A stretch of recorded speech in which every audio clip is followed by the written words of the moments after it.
This is all wrong. I shouldn't be up here. I should be back in school on the other side of the ocean. Yet you all come to us young people for hope. How dare you? Boring. Boring. Boring. Boring. You got it work. Don't tell us what we're going to feel. We're trying to solve a problem. Don't tell us what we're going to feel. I'm not telling you. Because you're in no position to dictate that. That's exactly what you're doing. You're in no position to dictate what we're going to feel.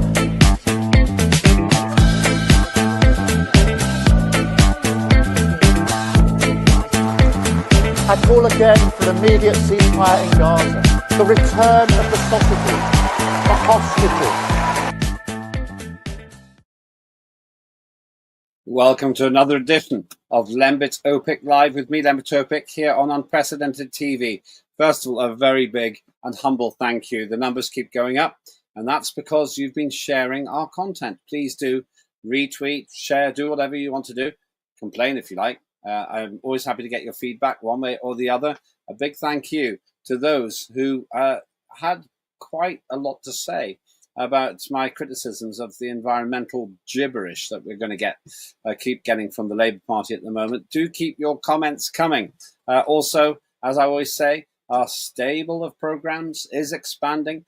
We've been planning our schedule, which will soon be formalized, so that you'll get quite a few hours of programming every single day. And of course, it's all in the archive too, on Unprecedented TV, which you'll get at YouTube, and also in my X. And Unprecedented has its own X account as well. So a lot of good things happening here. Are there good things happening in the world? Is Donald Trump the savior of humankind?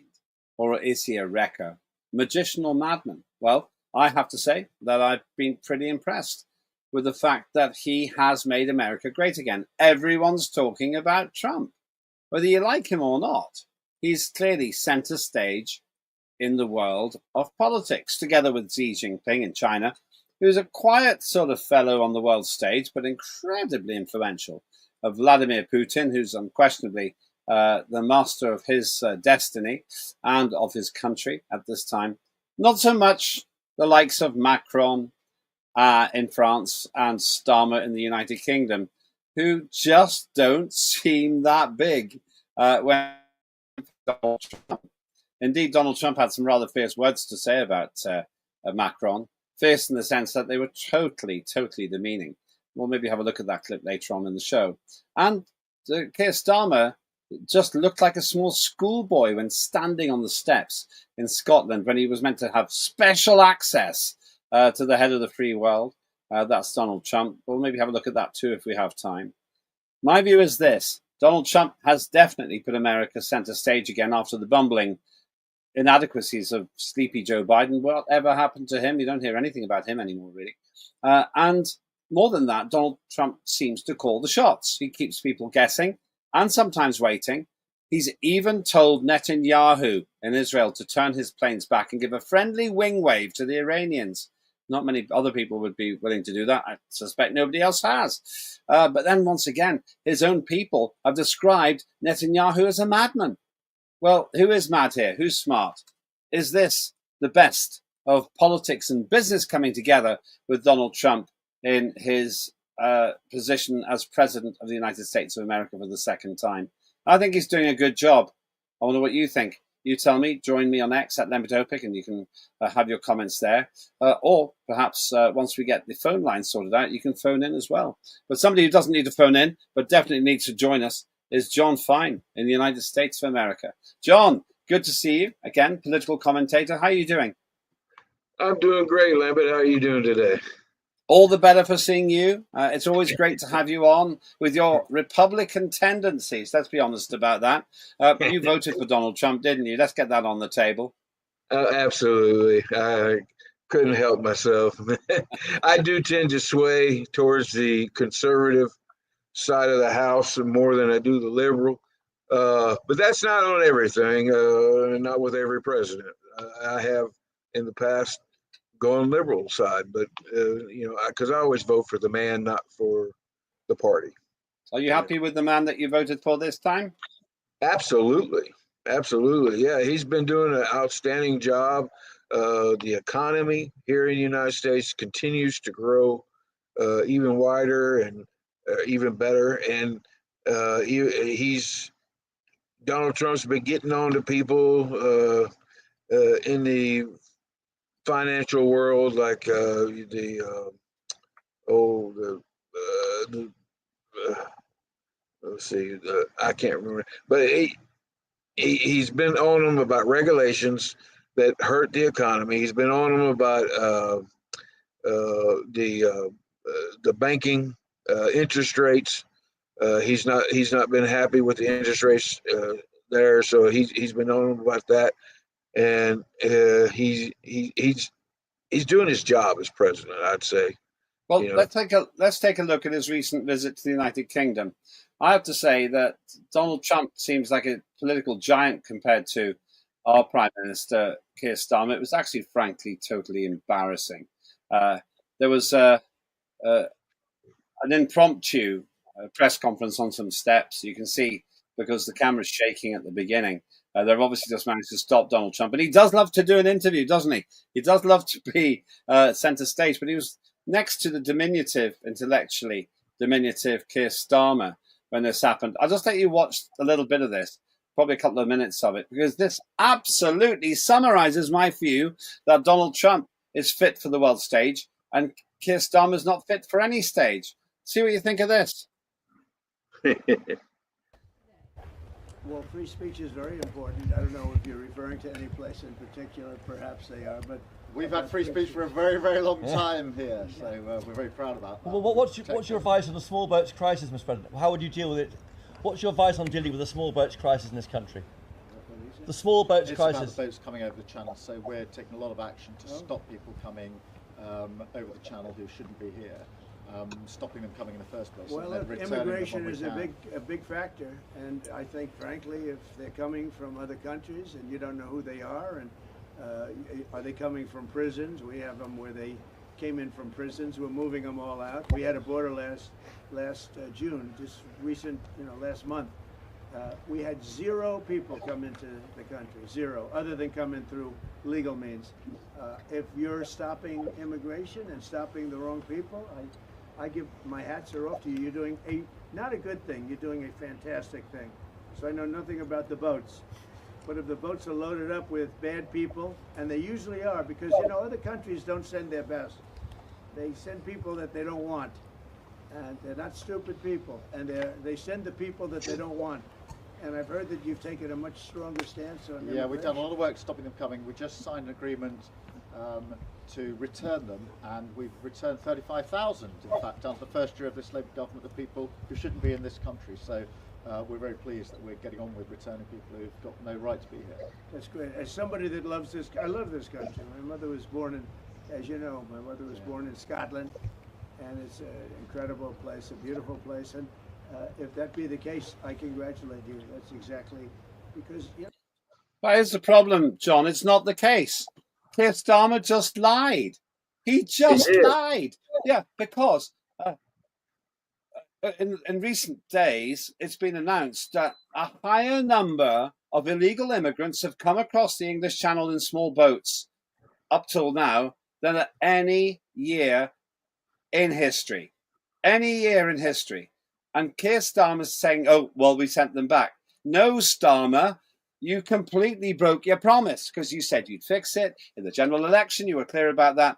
And now you've just lied to the President of the United States of America, who, as he admits, doesn't know anything about this particular problem, but we all do. Now, John, here's the problem. It seems to me that your president has genuinely done something pretty impressive there, has virtually stopped migration. He says none. None came in, but it must be a massive drop for him to be able to make that claim.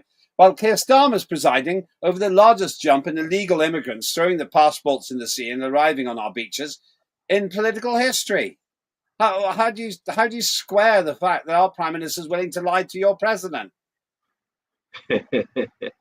Well, I don't know what to say to that one, but I think you don't have to be diplomatic. If Keir Starmer's listening, if you're listening, maybe you get some truth from the American now.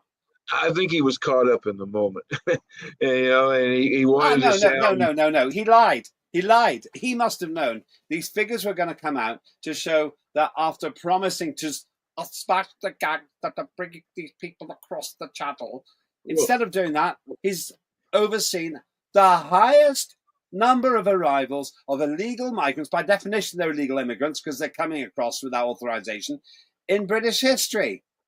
Well, How do you spell that? Well, one of the requirements of being a politician is being able to lie. So no, it's not. It's not. Maybe I wasn't. Maybe that's why I lost my seat, because I didn't lie well enough. No, I don't. I just don't agree with you. You're being supercilious. You're being supercilious, John. Well, no. I mean, maybe his advisors give him inaccurate data, or there's just. Why are you defending Keir Starmer? I don't know, because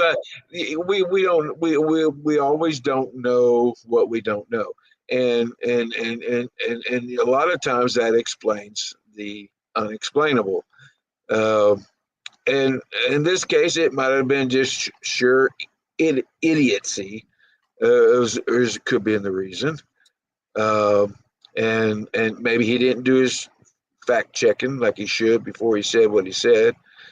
But I mean, everybody accused Donald Trump of lying, and come to find out, even like the Russian hoax, they all accused. Trump said everybody else was lying, and they all said he was lying. And now we're seeing all this data coming out here recently, and it was all a big lie, and Trump was telling the truth the whole time. So, you never know. So it's hard to say why he did what he did. Well, I'll say it for you. I admire your diplomacy, John Fine. I can tell you that Keir Starmer is an international embarrassment to this country, in my opinion. All right, then, just in case, I think we may have another clip. See what you think of this. This is once again another example. I'm digressing a bit now. I'm indulging myself. Can we find the clip of the press conference, the squirmy press conference with Donald Trump once again doing his stuff and Keir Starmer doing pretty much nothing? Stuttering and stammering during a painful press conference with US President Donald Trump in Scotland yesterday. Keir Starmer was asked about Trump's stellar record on... Well, something went wrong there. We'll try and get that back again in a minute. Sorry about that. I think that I may have a Democrat spy in the camp. We'll roll for that. Just before we do go, let's see if we can get that clip. I forgive them. I couldn't do any better myself. But is it true that Donald Trump really has reduced migration to zero recently? Illegal migration. Well, I know he has really cracked down on it. He is he declared a border crisis, and that gave the border people, the authorities, a lot of authority to really crack down. And it zero sounds, I don't think you can ever cut something down to zero. It's like I never say something's 100% because nothing ever is, and but it sounds good. So, well, yeah, he's good at. I would say it's pretty close, and I would say it's the lowest that it has been in quite a while, especially since during the time that Joe Biden and that Kamala thing was in office. That's a bit harsh, but maybe it isn't harsh. Imagine if Kamala Harris had become your president. It would have been quite remarkable. That would just be a laughing stock of the nation. I mean, she should actually just dress up in a clown suit, put one of them little red dots on her nose, and be a rodeo clown or something, because she sure in the heck wasn't no politician. So you see, you can give it out.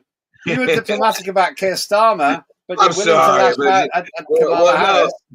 no. Well, I guess I feel about her like you feel about Kershaw.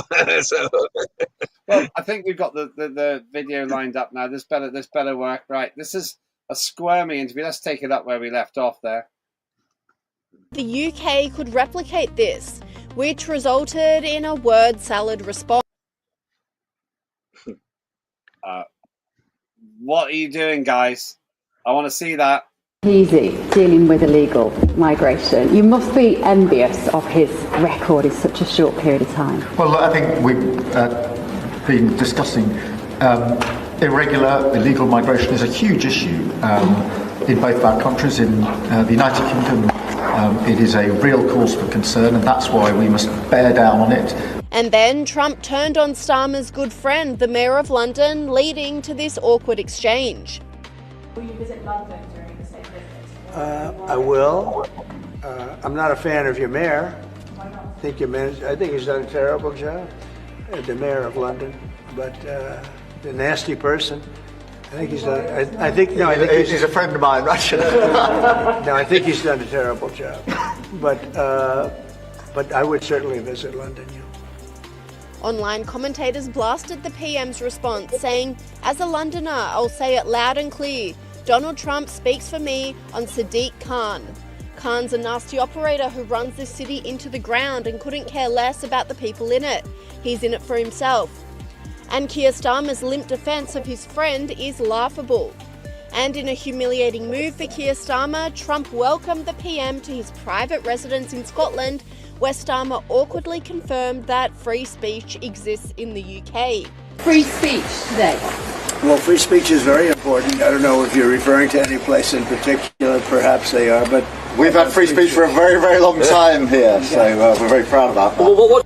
This commentator blasted the interaction, saying, "I've never seen a leader of this country who lacks charisma, confidence and respect quite like Keir Starmer."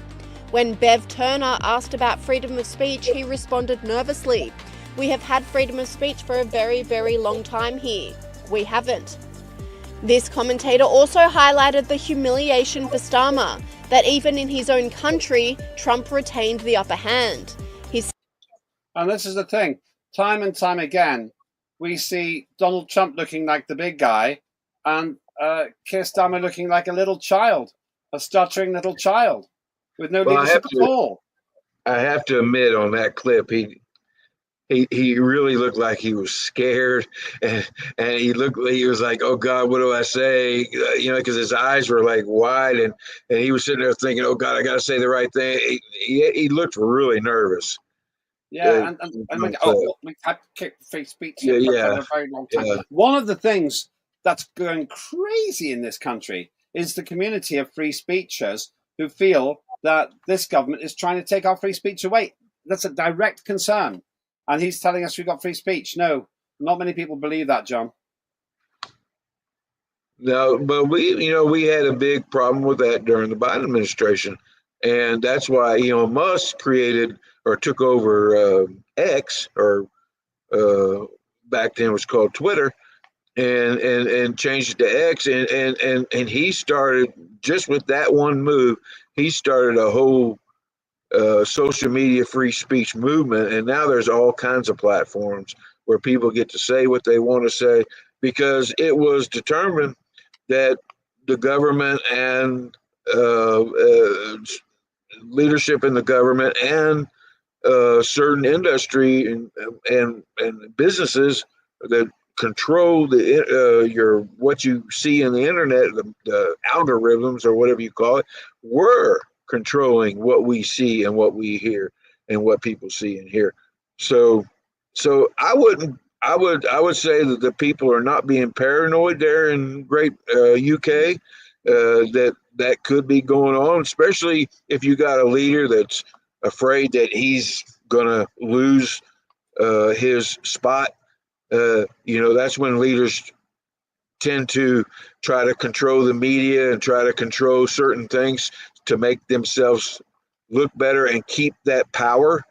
It's usually when a leader will do that, he will try to manipulate free speech, media, and all this other stuff.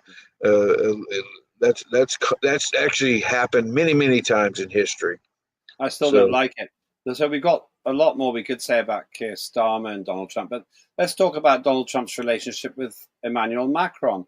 I don't get the impression that he has a lot of respect for Emmanuel Macron either, does he? It didn't look like it. Why do you say that? Why do you say that? Oh, well, the way he said. You're talking about the mayor, right? Yeah. Carry on. Yeah, I mean, when Donald Trump, I don't particularly, when Donald Trump said he doesn't like something, that's him being nice.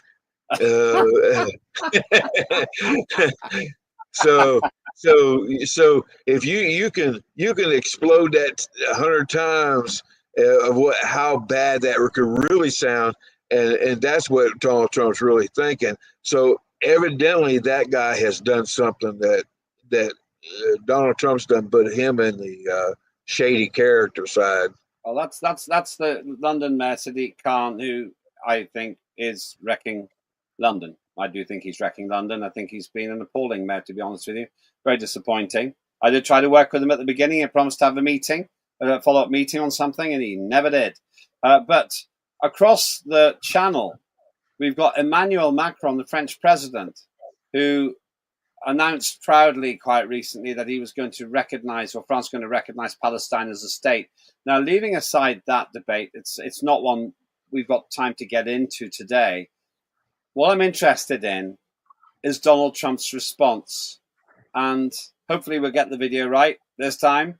And just see what Donald Trump said when he was asked about what Emmanuel Macron, the Premier of France, his good buddy apparently, announced this Palestinian position. Look what Donald Trump said in response.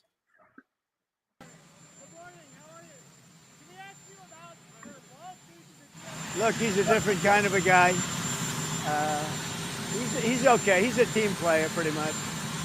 But here's the good news: what he says doesn't matter. Well, he made a statement, Macron. His statement doesn't carry any weight. He's a very good guy. I like him, but that statement doesn't carry weight. Hamas didn't really want to make a deal. I think they want to die, and it's very, very bad. And it got to be to a point where you're going to have to finish the job. They really, they asked for things. Don't forget, we got a lot of hostages out. So now we're down to the final hostages, and they know what happens after you get the final hostages. And basically, because of that, they really didn't want to make a deal. I saw that. So they pulled out, and they're going to have to fight, and they're going to have to clean it up. You're going to have to get rid of it. I've always said those last 10 or 20 are going to be the toughest, because Hamas knows what happens when they don't have any bargaining chips. And they really... And there again, we see Donald Trump dismissing Emmanuel Macron and then just putting out his agenda. What Emmanuel Macron says doesn't matter. Yeah, he pretty much, he's like, yeah, whatever. That guy can say what he wants. It's not really going to make a difference anyway. And that's true. I mean, I would say he's probably clickbaiting.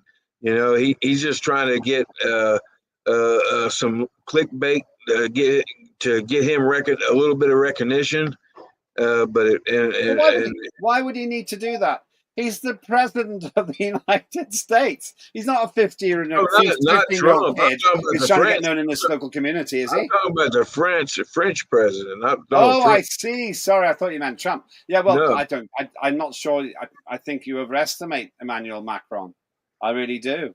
But even if that was true, for Donald Trump to say Emmanuel Macron's comments don't matter, it pretty much puts Macron in the box, doesn't it?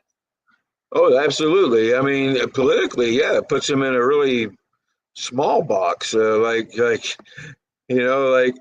yeah, he's the redheaded stepchild in the corner. Don't pay attention to him. So, and that's terrible. I mean, but what's he going to do? France is I mean, France has really got in the world stage. I wouldn't say France is really all that big of a player. They pretty much stay neutral most of the time. Now they used to be back in uh, the World War II and stuff like that. France was definitely big on the scene there in those moments. But now France is mostly tourism, and They do have an independent nuclear deterrent. They could nuke you now for what you said if they wanted. I didn't know that France has nuke weapons. Yes. How could you not know that? You're a political commentator. Of course they do. They worked it out for themselves. I'm not a political commentator, but I'm not a history lesson. I'm stunned you didn't know that, John. I'm stunned. I never knew France had. I'm never going to let you forget that. I'm never going to let you forget that. Yes, they developed their own independent deterrent and their nuclear power. They do. For fairness, you don't hear about it very often. You don't. You don't hear about it at all.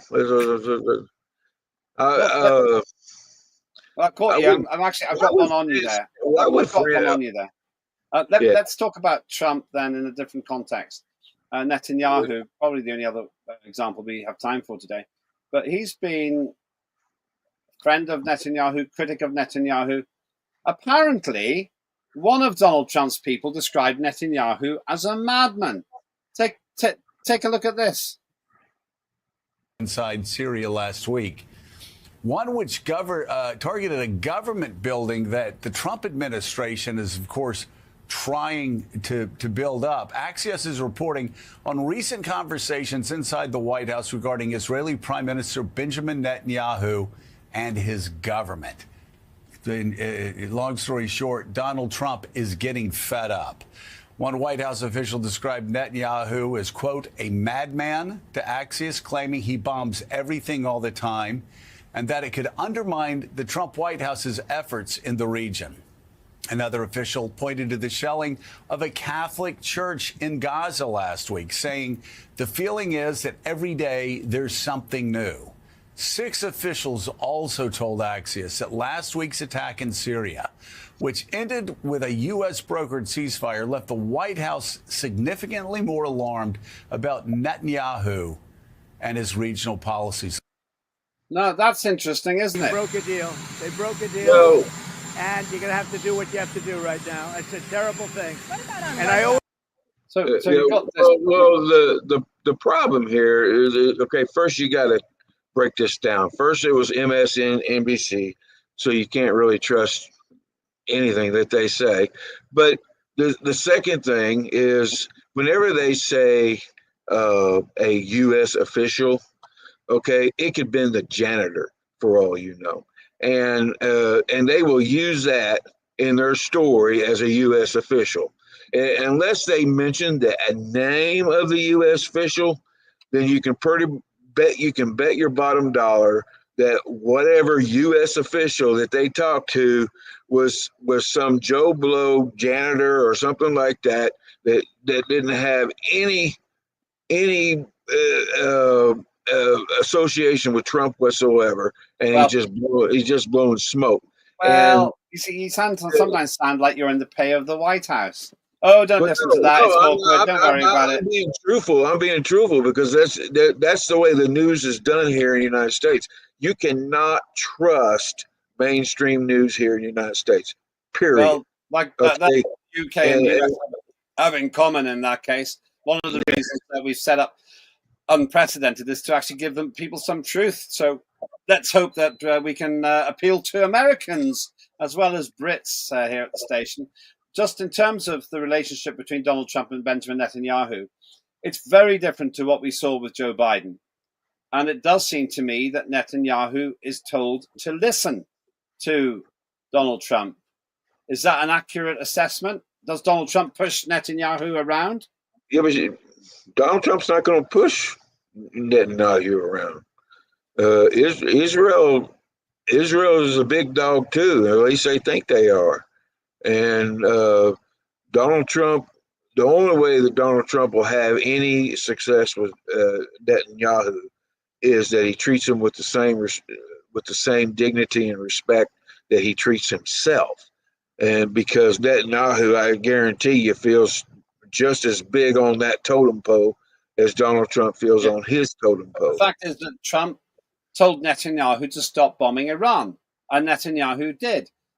Trump said, stop the fighting in Syria. Netanyahu did. I guarantee there was more to it than just him saying that. I guarantee there was a lot of negotiations in that, and a lot of promises, transfer weapons and materials and all that. So it's not just like he said, and that is, of course, the show that they put on for everybody. But I guarantee there was a lot of negotiation to get to that point. So putting all this together then, John, is Donald Trump the savior, not just of the free world, but maybe the whole world? Or is he wrecking it? Is he a magician? Or is he the madman? What do you think? Well, no, he's not a madman. And he's not a musician or a magic man. But no, he's keeping up with the promises that he made. And he's actually following through. And Donald Trump's got great follow through, and when he says what he's going to do, he usually does it.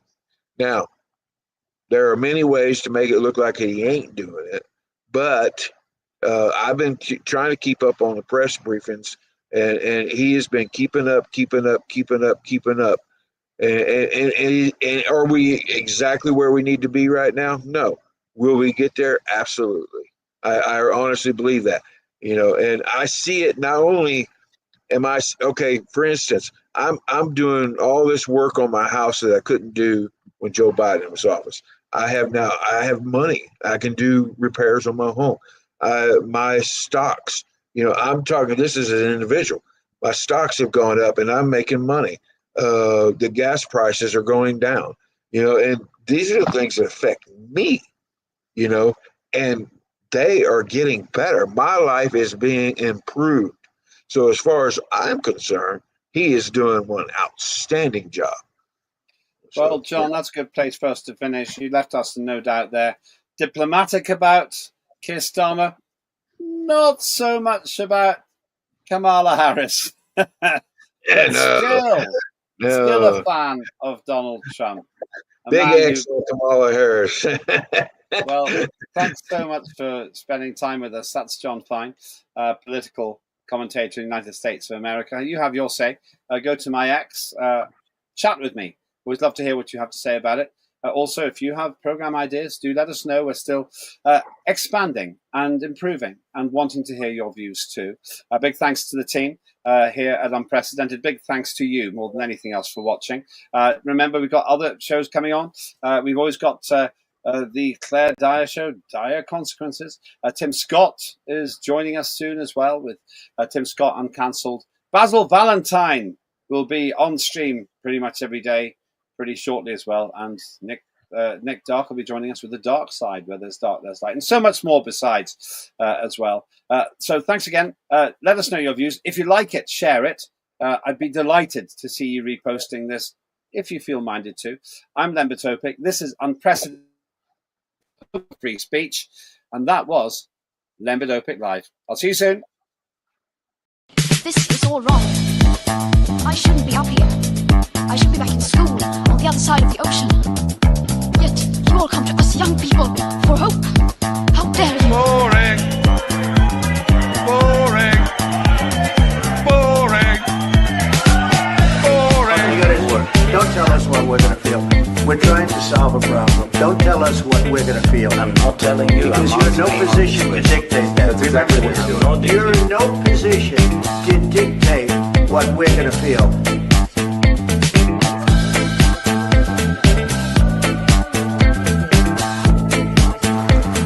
I call again for an immediate ceasefire in Gaza, the return of the sausages, the hostages,